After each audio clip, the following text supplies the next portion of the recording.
రాత్రి సమయం 12 గంటలు కావస్తూ ఉంది. మార్చురీలో 18 ఏళ్ల అమ్మాయి శవం కనబడడం లేదు. దాన్ని చూసిన నర్సు భయంతో ఆలోచనలో పడింది. ఈ విషయం వెంటనే డాక్టర్కు చెప్పాలని వెళ్లిపోయింది. డాక్టర్ మరియు నర్సు మార్చురీ దగ్గరకు పరిగెత్తుకుంటూ వచ్చారు. కానీ అక్కడ శవం లేదు. డాక్టర్ వెంటనే పోలీస్ స్టేషన్కు ఫోన్ చేశాడు.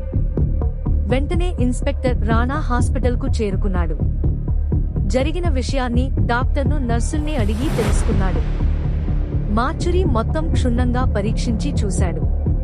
శవాలు ఎందుకు మాయమవుతున్నాయో అని డాక్టర్ తీవ్రమైన ఆలోచనలో పడ్డాడు. పోలీసులు ఘన సెంటీమీటరు టీవీని పరీక్షించడం ప్రారంభించారు. ఎవరో తెలియని ఒక ముసుగు మనిషి శవాలను తీసుకుపోవడం సీసీటీవీలో కనిపించింది. పోలీసులు, నర్సులు, డాక్టర్స్ దాన్ని క్షుణ్ణంగా పరీక్షించి చూశారు.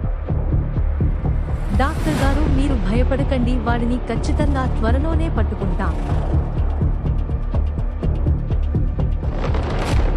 మరలా ముసుగు మనిషి శవం కోసం వచ్చి శవాన్ని తీసుకుని హాస్పిటల్ నుండి బయటికి వెళ్లిపోయాడు.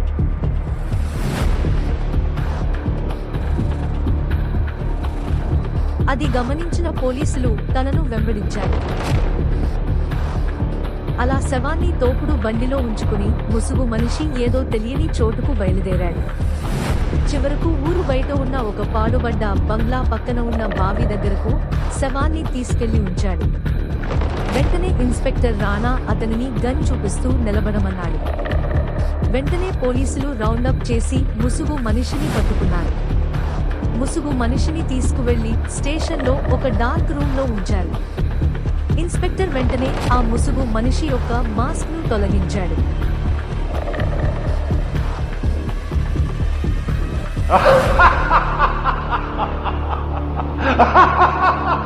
అతని ముఖంలో ఎటువంటి భయము లేదు.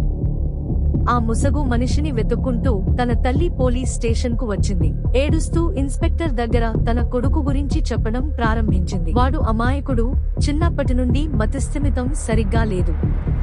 పెళ్లి వయసుకు రాగానే పెళ్లి చేయమని అడిగాడు. కానీ వాడి గురించి తెలిసిన వారు ఎవరు తనకు అమ్మాయిని ఇవ్వడానికి నిరాకరించారు. అందరూ వాడిని హేళన చేయడం మొదలు పెట్టారు. వయసులో ఉన్న తనలో రేగే కోరికలను ఆపుకోలేక ఇలా వయసులో చనిపోయిన అమ్మాయిలను తీసుకువెళ్లి తన కోరికలను తీర్చుకుని పాడుబడ్డ బావిలో పడేసేవాడు. ఎంత చెప్పినా వినేవాడు కాదు. దయచేసి వాడిని వదిలిపెట్టండి, వాడు మానసిక రోగి అంటూ ఇన్స్పెక్టర్ తో ఏడ్చింది.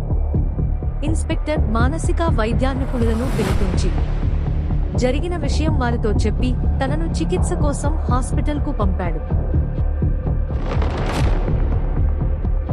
తల్లి కృతజ్ఞతలు తెలుపుతూ వెళ్లిపోయింది.